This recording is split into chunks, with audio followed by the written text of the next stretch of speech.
A woman was tried for poisoning her own husband. The jury found her guilty. She was imprisoned. Case closed for 16 years. Then her daughter, who's all grown up now, walks into the office of the greatest detective alive and says four words: "My mother was innocent," and she wants him to prove it. This is Five Little Pigs by Agatha Christie, and it is unlike almost any mystery you have ever read because there's a problem. It's been 16 years.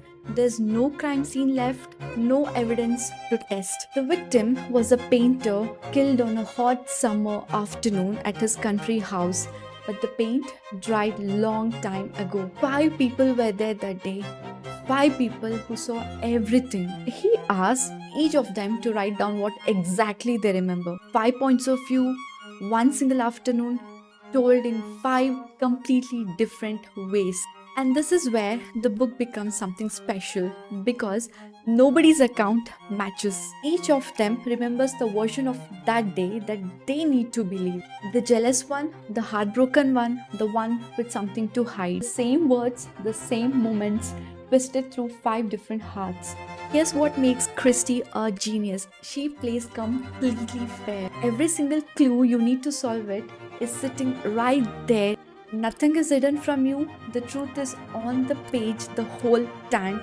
You just can't see it because it is buried in the way people choose to remember things. Now, I'll be honest with you, it's not a fast, explosive thriller. It's slow, it is quiet, it is five people talking. If you want car chases, this isn't it. But if you love mystery that gets under your skin, which is about love, jealousy, this is the best thing that Christie ever wrote.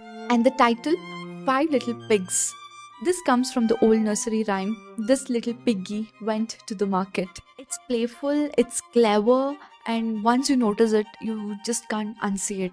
Five little pigs, five suspects, and exactly one of them is lying to your face. So the real question isn't just who did it, it's can you read five people's memories? Because the daughter believes in her mother, and if she's right, someone who's innocent was imprisoned for the crime they did not commit. And here's where I stop because I'm not going to tell you who did it. That's the whole point.